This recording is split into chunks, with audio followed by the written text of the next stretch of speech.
नमस्कार दोस्तों, physics tool channel में आपका हार्दिक अभिनंदन और स्वागत है। सबसे पहले तो आप लोगों का मैं धन्यवाद करना चाहूँगा कि आप लोगों के सहयोग से, आप लोगों के प्यार से हमारा चैनल अच्छी तरीके से सफल रहा। और जैसा कि आपको पता है कि जैसे जैसे परीक्षाएं नज़दीक आती जाती है तो हम आप लोगों के लिए कुछ न कुछ मैटर जो है वो उपलब्ध करवाते आ रहे हैं। और हमारी कोशिश ये है कि आपको अच्छे से अच्छा जो परीक्षा के लिए उपयोगी मैटर है वो उपलब्ध करवाते रहें। तो हमने आपके लिए लास्ट वीडियो के अंदर एक विकास के सिद्धांत से संबंधित हमने एक वीडियो डाला था, तो काफ़ी उसका अच्छा रिस्पांस रहा और उम्मीद करता हूँ कि आपको उसका पूरा पूरा बेनिफिट होगा, ताकि ये जो अपने साइकोलॉजी के कुछ पॉइंट्स हैं इनमें से प्रश्न आते हैं स्वाभाविकतः, तो इनमें से प्रश्न पूछे जाते हैं। तो हमने जो विकास का जो पहला सिद्धांत था उसमें हमने पढ़ा था मनोविश्लेषणात्मक सिद्धांत, जो सिगमंड फ्राइड द्वारा प्रतिपादित किया गया था। ठीक है, किसके द्वारा प्रतिपादित किया गया था? फ्राइड द्वारा। तो फ्राइड मनोवैज्ञानिक थे जिन्होंने जो मनोविश्लेषणात्मक सिद्धांत था, विकास से संबंधित जो सिद्धांत था वो फ्राइड ने प्रतिपादित किया था। अब आज एक और विकास का सिद्धांत के बारे में मैं चर्चा करूंगा, जिसका नाम आप देख पा रहे हैं। इसका नाम है मनोलैंगिक विकास सिद्धांत। ठीक है, मनोलैंगिक जो विकास सिद्धांत है, इस विकास सिद्धांत का जो प्रतिपादन किया था वो भी सिगमंड फ्राइड द्वारा ही किया गया था। ठीक है, तो ये कई बार पूछ लिया जाता है कि मनोलैंगिक विकास सिद्धांत निम्न में से किसका है। तो आपको इसमें से 2-4 ऑप्शन मिलते हैं, जिसमें से सिगमंड फ्राइड जो है वो अपना सही आंसर रहने वाला है। अब देखो, इस सिद्धांत में जो सिगमंड फ्राइड थे उनका क्या कहना था कि बालक का जो विकास होता है उस विकास के ऊपर काम प्रवृत्ति का सबसे ज़्यादा प्रभाव पड़ता है। देखो, काम प्रवृत्ति के लिए सिगमंड फ्राइड ने एक शब्द यूज में लिया था जिसे लिबिडो बोलते हैं। ये भी कई बार पूछा जाता है, तो उम्मीद करता हूँ कि आप ये चीज़ें समझ जाओगे। ठीक है, काम प्रवृत्ति के लिए जो शब्द यूज में लिया था सिगमंड फ्राइड ने, जिसको क्या कहा था? लिबिडो। तो लिबिडो के आधार पर भी आप ये कह सकते हो कि सिगमंड फ्राइड ने मनोलैंगिक विकास सिद्धांत है उसको प्रतिपादित किया था। ठीक है, तो बात आती है कि इस सिद्धांत के अंदर उन्होंने क्या कहना था। तो ये आपसे पूछ सकता है कि जो अपना ये जो सिद्धांत है, इस सिद्धांत में जो सिगमंड फ्राइड का क्या कथन था। तो उनका ये कहना था कि बालक के विकास पर उसकी काम प्रवृत्ति का भी प्रभाव पड़ता है। इसके बाद में देखो, मैंने कुछ पॉइंट्स बना रखे हैं जहाँ से मैं पढ़ रहा हूँ, जहाँ से मैंने पढ़े हैं। तो पहले थे जो मैटर मैंने ये तैयार किया है, नोट्स बनाए, फिर उस नोट्स के लिए आपको उपलब्ध करवा रहा हूँ ताकि आपको भी इसका कुछ फ़ायदा हो। देखो, फ्राइड क्या कहते हैं इसके बारे में। फ्राइड का ये कहना है कि ये प्रवृत्ति जन्म से पाई जाती है और विभिन्न स्टेज में इनका स्वरूप भिन्न भिन्न होता है। फ्राइड का ये मानना है कि जो काम प्रवृत्ति है वो बालक के अंदर जन्म से ही पाई जाती है और अलग अलग स्टेज में काम प्रवृत्ति के जो स्वरूप है वो अलग अलग होते हैं। देखो, यहाँ पर ये नाम आ गया तीसरे पॉइंट में। लिबिडो के आधार पर इस सिद्धांत में उन्होंने 5 अवस्थाएं बताई हैं। तो ये प्रश्न भी आता है कि सिगमंड फ्राइड ने जो मनोलैंगिक विकास सिद्धांत है बालक के लिए उन्होंने प्रदर्शित किया था, उस सिद्धांत में जो वर्गीकरण है वो किसके आधार पर किया गया था? लिबिडो। और लिबिडो क्या चीज़ होती है, लिबिडो के बारे में बता देना चाहता हूँ। जो काम शक्ति जो होती है उसको फ्राइड ने लिबिडो नाम दिया था। ठीक है, ये शब्द कई बार पूछा जाता है परीक्षा के अंदर, तो उम्मीद करता हूँ ये चीज़ आपको समझ में आ गई होगी।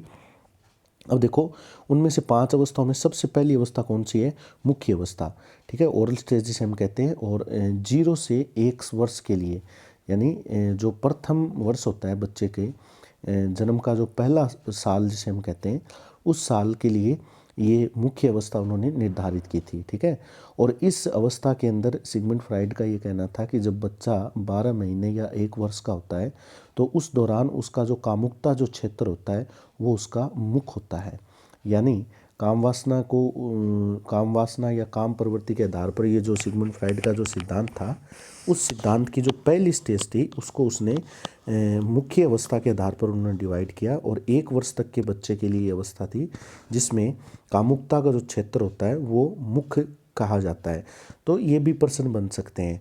और उनको भाई उनका ये कहना था कि इस सिद्धांत के अनुसार जो मुख से जो क्रिया होती है, जैसे बच्चा काटता है किसी चीज़ को, ठीक है, जो अपने दांत होते हैं, दांत से वो कई बार किसी चीज़ को काट लेता है, चबा लेता है, अंगूठा चूसना आदि, ये जो जिससे उसको सुख की मतलब अनुभूति हो, उसको आनंद आए, इस प्रकार के जो ये काम है वो मुख्य अवस्था में आते हैं। और 1 वर्ष तक के बच्चे के लिए ये उन्होंने स्टेज बताई थी।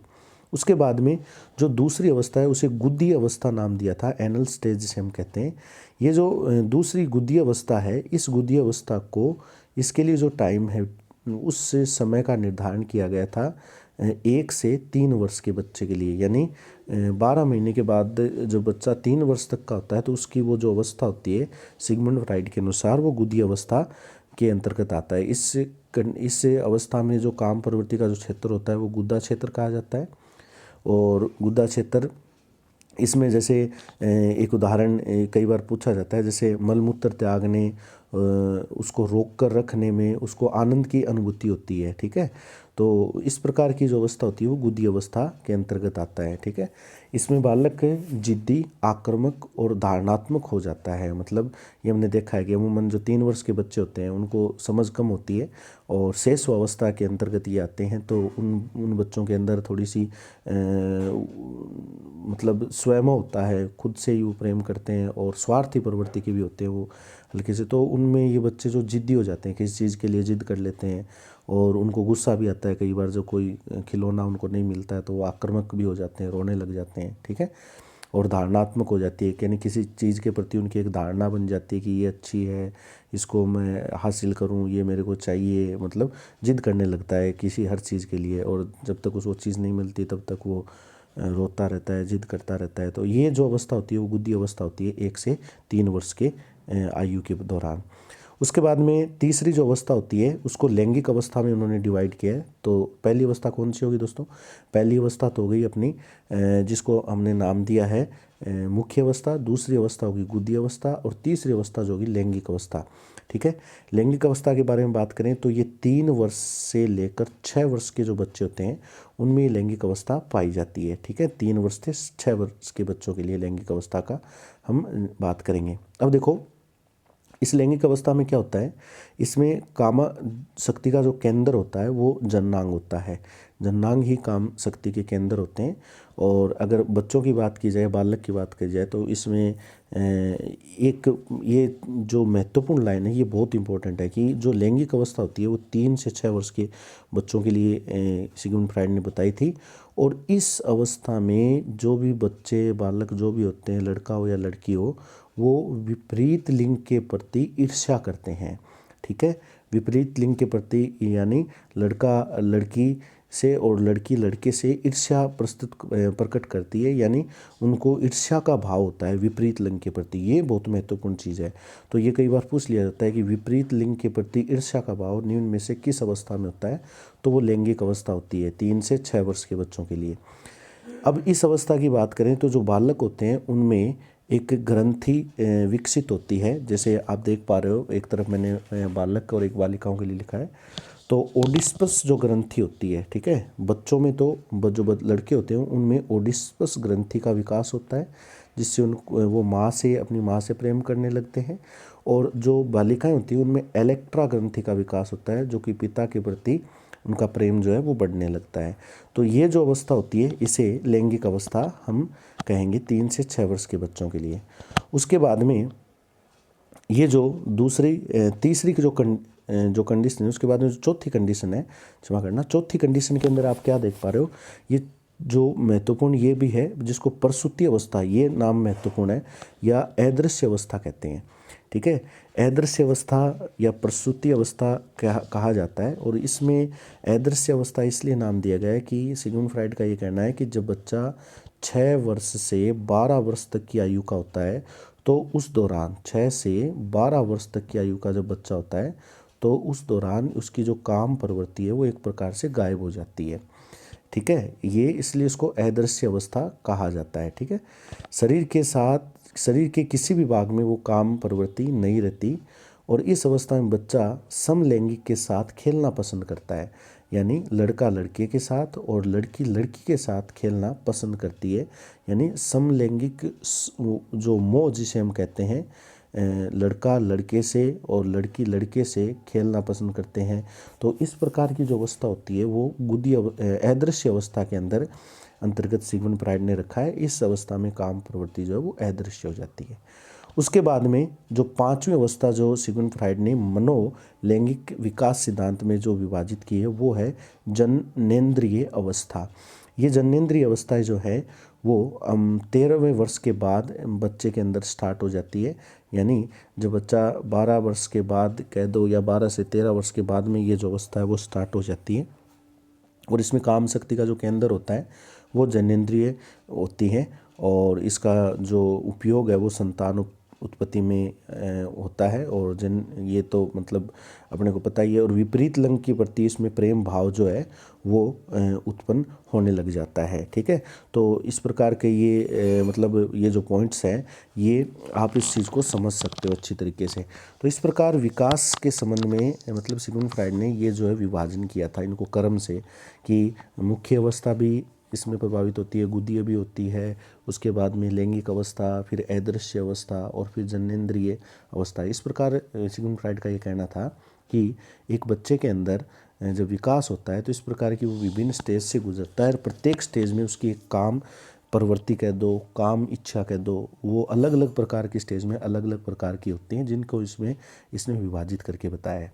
अब देखो इस सिद्धांत की आलोचना क्या हुई थी। इस सिद्धांत की सिगमंड फ्राइड की सिद्धांत की आलोचना ये कही जाती है कि विकास के बारे में ये सिद्धांत बताता है कि बच्चे का विकास किस प्रकार होता है, लेकिन उसकी जो पर्सनैलिटी होती है, व्यक्तित्व जिसे हम कहते हैं, व्यक्तित्व के बारे में ये सिद्धांत कोई जानकारी अपने को प्रदान नहीं करता। दूसरी बात इसके बारे में ये कहा जाता है कि फ्राइड ने इसमें कामुकता को अधिक महत्व दिया है। ठीक है, इसमें हर मतलब प्रत्येक स्टेज पर उसका ये कहना है कि विकास के पीछे काम वासना का भी मतलब काम प्रवृत्ति का भी उसमें मतलब कोई ना कोई रोल होता है। तो उसने इस बात को सबसे ज़्यादा महत्व दिया है। ठीक है, जबकि विकास में सामाजिक अनुभव, दुर्घटना, वातावरण को इसने जो महत्व है नहीं दिया। यानी बच्चे के इस सिद्धांत में कहीं पर भी ये बात नहीं बताई गई है कि बच्चे का मतलब सामाजिक अनुभव क्या है, किसी प्रकार की कोई घटना के प्रति उसका क्या रिएक्शन है, वातावरण से मतलब इस प्रकार की कोई बातें इस सिद्धांत में नहीं बताई गई है। तो दोस्तों मैं उम्मीद करता हूँ कि आपको इस सिद्धांत के बारे में ये जो पॉइंट्स मैंने बताए ये अच्छी तरीके से समझ में आ गए होंगे। तो विकास से संबंधित मैंने आपको 2 सिद्धांत करवा दिए गए हैं। ठीक है, पहला सिद्धांत मैंने बताया था आपको, ये अभिवृद्धि या विकास सिद्धांत में आते हैं। पहला सिद्धांत जिसको हमने मनोविश्लेषण सिद्धांत नाम दिया था वो भी सिगमंड फ्राइड का था, और दूसरा मनोलैंगिक विकास सिद्धांत ये भी सिगमंड फ्राइड का सिद्धांत है। तो उम्मीद करता हूँ कि आपको ये जो सिद्धांत है ये अच्छी तरीके से समझ में आ गए होंगे। और इनमें से ये जो पर्सन है जहाँ से मैं पढ़ रहा हूँ, ठीक है, पहले तो उन सर का धन्यवाद बहुत बहुत, क्योंकि उनसे मेरे को बहुत कुछ सीखने को मिला है। और फिर मैंने ये नोट्स तैयार किए हैं अपनी राइटिंग से, और फिर मैंने कोशिश की है कि भाई अपने उसको चैनल पे डालें ताकि प्रत्येक कोई भी कैंडिडेट जो अपने से जुड़ा हुआ है उसको इसका फ़ायदा हो। तो दोस्तों अगर आपको हमारा वीडियो अच्छा लगा, कुछ समझ में आया, तो ज़रूर वीडियो को लाइक ज़रूर कीजिएगा और शेयर कीजिएगा आगे से आगे, और चैनल को प्लीज़ सब्सक्राइब भी कीजिएगा ताकि हमारा मनोबल इसी प्रकार बना रहे। आगे हम जैसे समय मिलता रहेगा मैं आप लोगों के लिए कुछ ऐसे विशेष पॉइंट्स जो जिससे आपकी रिवीजन भी होती जाएगी और आगे आप लोगों को इसमें फ़ायदा भी होता जाएगा, आप लोगों के लिए लेकर आता रहूँगा। तब तक के लिए धन्यवाद। जय हिंद, जय भारत।